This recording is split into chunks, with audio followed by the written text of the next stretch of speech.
Good morning.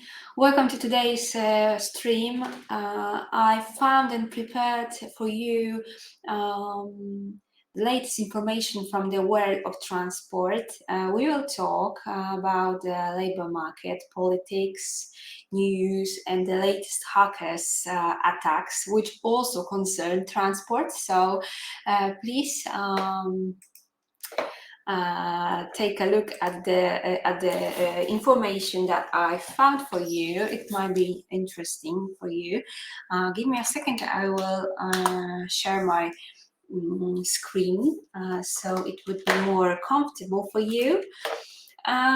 Yes, the first information is most of the information today will be about labor situation, labor market, when it comes to transport branches. So we will start with drivers from South Africa. That might be great news for the European logistics sector. The industry has seen a number of changes over the last few decades. One of the most noticeable ones was the shortage of truck drivers in European countries. The long-term solution for that was to turn to third-party countries to fill these vacant positions and keep the supply chain moving. Truck drivers have come from various Asian and African countries to bolster European logistic companies. One of the emerging heavy contributors when it comes to skilled truck drivers is the South African region. Some of the top countries that are sending skilled logistic workers to Europe include South Africa, Namibia, Zimbabwe, and Botswana. There are a numbers of reasons why this area in particular has been delivering experienced, talented, and capable drivers over and over again. European companies too have shown an interest in securing manpower from the region. A definite advantage of the South African region's truck drivers is that they are usually fluent in English. Drivers from Asian and other African countries often require English fluency training before they are ready for European jobs. That's quite interesting and very useful. I mean, it's very important to speak English when you work in Europe, of course. It takes them some time to learn to communicate well in the language. With South African truck drivers, you don't have to waste any time on English language training, which lets your work move ahead more smoothly. The region is known for some grueling work schedules and even a dangerous work atmosphere. Truck drivers from the area exist in a world of moving goalposts and unsafe working environments. There has been some socio-political unrest, which has also increased the risk factor of this job. This is why many South African truck drivers are looking for jobs in Europe. Having come from such challenging backgrounds, European truck driving jobs are seen as much easier and more rewarding. European firms are mostly optimistic about the work ethic and the dedication of truckers from the South African region. I'm sorry, give me a second. They are known to be resilient, hardworking, responsible, and easy to be trained. They're also used to driving trucks and trailers that are used in Europe. Many Asian drivers are used to older models and features requiring training for these newer models. Truck drivers from the South African region can get to work for European companies, usually without skipping a step. South Africa is and neighboring countries don't have some of the workplace laws and regulations that make European truck driving jobs very appealing. There's not only better pay, but also much better work-rest balance, leading to less fatigue and fewer accidents. with working conditions and remuneration both being much better. Truck drivers from that area are ready to invest in their dream of securing a more rewarding job in Europe. Yes, so Novalife Global Recruiters has seen an excellent turnout during our recruitment drivers in South Africa. We have been working at ground level with regional truck drivers and have worked hard to establish ourselves as a trustworthy and dependable name in the logistic world. As a result, we are now recruiting heavily from that area for various European firms, and the results have been promising for all involved. Most clients' companies have been very satisfied with the results and are ready to hire more candidates for more profiles. It is still too early to predict the exact degree of impact South African truck drivers will have on the European logistic market, but it shows all the indications of being a profound one. A resilient, skilled, and dependable workforce is just what Europe needs, while South Africans want the better pay, better regulations, and relative safety of European trucking jobs. This method exchange of resources and skills can lead to long-term progress and profit for both regions, which would be a logistic dream come true for all. On the other hand, I have an article from a Polish from a Polish website. Give me a second. It is from etransport.pl. I've translated the article. It's quite interesting. It's about the mood on the labor market that is not very optimistic right now. On the other hand, there is a shortage of workers from one point of view. From the other hand, we have information about the reduction of employment. So nearly every fifth company intends to reduce employment. This is largely the result of economic uncertainty and rising employee costs. And it's the information is from Poland, but I think it may be applied to other.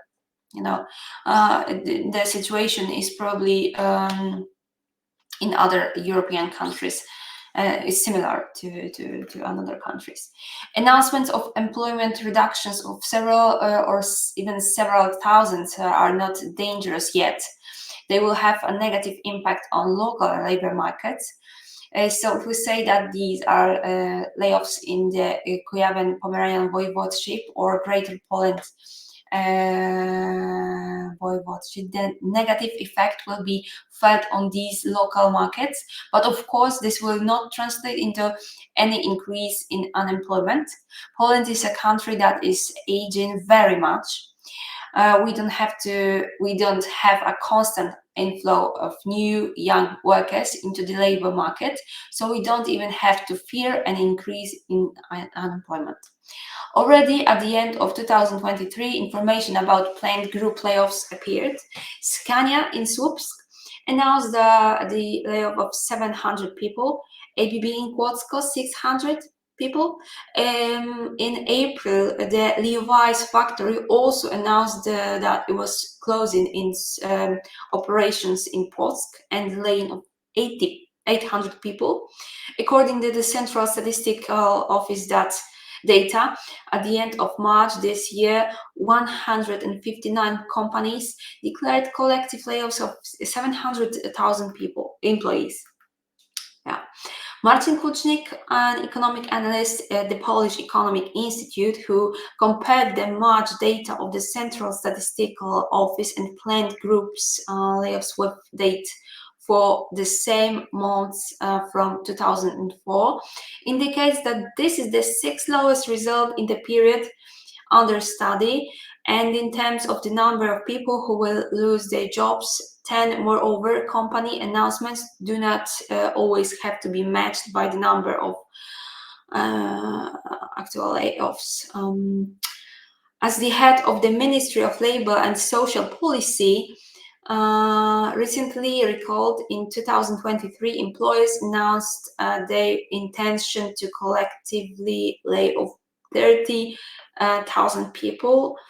And in fact, on slightly 17,000 lost their job, actually. Yes, this is of course a good action, but it will be okay. This situation is not expected to affect the overall unemployment rate, which remains low in Poland. In March, it was 5.3%. Yes, so 88,000 new job were created in March. No, sorry, 88%. 88,000 were created in March. So it was 9.8% less than a year ago. Moreover, the Central Statistical Office in Economic Climate Surveys confirms that significantly more companies plan to reduce employment than to increase it.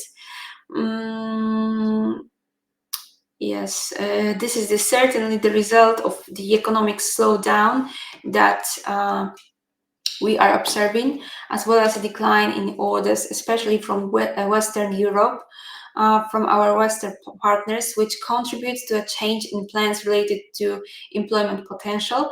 But I'm afraid that these are also negative structural factors related to the growing cost of running a business in Poland. Yeah.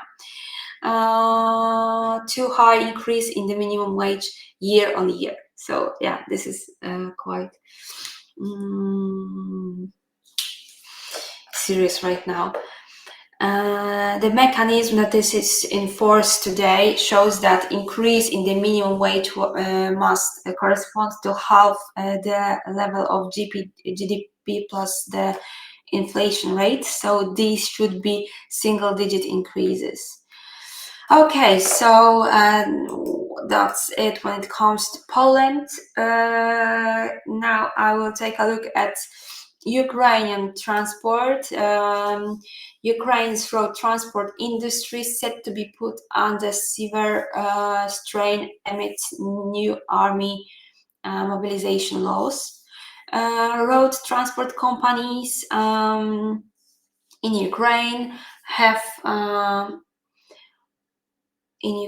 expressed fears that the country's haulage sector is one on the brink of a significant crisis, with changes to the law on mobilization set to take effect on May 18th. Industry representatives are deeply concerned about the devastating impact the new rules could have on the sector.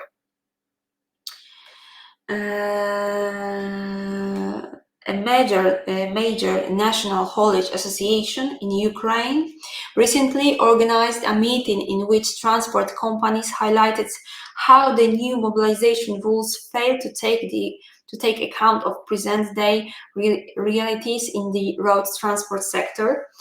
At the gathering, industry experts stressed that the mobilization of drivers would not only severely harm the haulage sector, but also hurt Ukraine's economy. Despite the restoration of the Ukrainian maritime corridor and the development of alternative inland shipping routes through the Danube, road transport remains crucial for large-scale export and import. Hauliers argue that the importance of international road transport just cannot be overstated, and it should be recognized as critical for the function of the country's economy. Today, the economy cannot function without road transport. Industry leaders from the haulage sector state that, along with drivers, other essential positions such as vehicle maintenance workers, mechanical engineers, mechanics, and gas electric welders should also be included in the list of scarce labor market professions crucial for Ukraine's international road transportation industry. During the meeting, it was also pointed out that every second representative of the transport industry is subject to mobilization. Extending the amount of exceptions was thus deemed necessary. Petr Yakovenko, a lawyer at Trans Logistics, stressed at the event that the mobilization of even 20 truckers could potentially lead to the bankruptcy of a company with 200 vehicles and drivers. Yes, currently less than 5% of drivers have protection against mobilization. The process of an essential business to receive an employee exception application take about a month, and any errors can delay it further. Meanwhile, drivers are being sent for training at the Armed Forces of Ukraine training grounds. Another issue is that of May 18, international drivers at the border will require military registration documents with a special barcode. Without the proper documents, truck drivers will not be waived on. This has led to fears that drivers might refuse assignments or abandon their trucks abroad and not return to Ukraine. The shortage of professional drivers in European countries is significant, and those who remain in Europe have no issues finding employment. Moreover, the combating of driver non-return has so far proven to be ineffective. In Ukraine, training centers prepare international drivers who often gain experience and then move to work for companies in countries like Poland and Lithuania.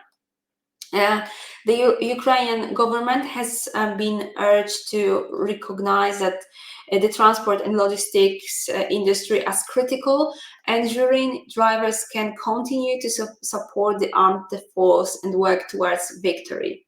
Haulage industry leaders and the other participants at the aforementioned meeting remain hopefully that a transport and understandable reservation system for international drivers and other specialists will be established promptly, thereby prevent a collapse in both the transport sector and the Ukrainian economy as a whole. So that's it when it comes to the Ukraine situation. Now we have 1 second, not this one. Now I would like to talk about hackers attack in transport. Last week we had on our Polish website 40ton.net an article about attacks in transport, broken GPS, attacks on companies and statistical data. Electronic attacks are an increasingly serious issue in the transport industry. Companies are exposed to thousands of losses, and the threat turns out to come not only from criminals but also from the enemy army. Satellite signal in Poland. We start in the Baltic Sea basin, including Poland. Here, for several months now, there has been talk of interference with the GPS signal, which is attributed to the activities of hackers from Königsberg. It's in Russia, acting on behalf of the Russian army. The main goal of such cyber attacks is to disrupt air traffic, but road carriers are also at risk. Connectivity with the GPS system is necessary to meet SAND requirements, which apply among others to the transport of fuels and waste. Whoever performs such transport without transmitting the appropriate signal may be subject to a fine of 10,000 zlotych. And this is where the problems of carriers come from, especially in the north of the country. Give me a second, sorry. According to Gazeta Pomorska, during Russian cyber attacks, trucks lose their signal and are no longer visible in the sent database. This exposes carriers and drivers to the above-mentioned penalties. However, the National Tax Administration seems to downplay this problem. CAS said in its response that the attack mainly concerns signals for aircraft, while those for road vehicles are not excessively susceptible to interference. Management system in Spain. The topic doesn't end there, as we now move to the other side of Europe. There in Spain, the latest summary of hackers' attacks on companies from various industries has just been presented. In total, there were 237 such events in 2023, and nearly 25% of them concerned transport companies. In the ranking of sectors most at risk of cyber attacks, road freight transport was at the shameful top of the statistic. It got there together with the financial industry, which also received 25%. The telecommunications industry came third, accounting for 18% of last year's attacks. This interest of hackers in carriers probably has its reason. It may be the result of poor security in transport management system, or simply be related to a large amount of sensitive data. What do such attacks look like, and why can they be very costly? An example here we have in another article. I will take a look here later, but I also have another article about hackers. Wilton, hacker attack on Wilton. Production, sales, and finances were targeted. There has been a lot of talk in transport industry lately about hackers attack, and as I read to you just a second ago.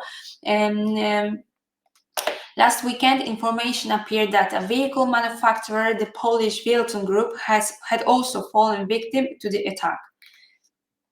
According to the company's announcement, cyber criminals attacked the management system of companies operating in Poland and France. This applies not only the domestic Wilton brand, but also the French brand Freuhauf, which was taken over 5 years ago. The affected systems are responsible for production, sales, and finances, and as a result, the company's operations have been significantly hampered. Wilton assures that they have taken mitigating actions to limit the losses, notified the appropriate services, and reported the matter to law enforcement authorities. What did the attack involve in practice? The announcement does not go into any detail here, but past cases may serve as examples. Typically, they refer to the use of ransomware, in which criminals take over company files and then expect a ransom to return them. Yeah, I also heard about the similar situation in a company from Bydgoszcz. It is very close to our office. I mean, it's a neighboring town, a city in Poland. We are located in the same voivodeship, and this situation was also very similar.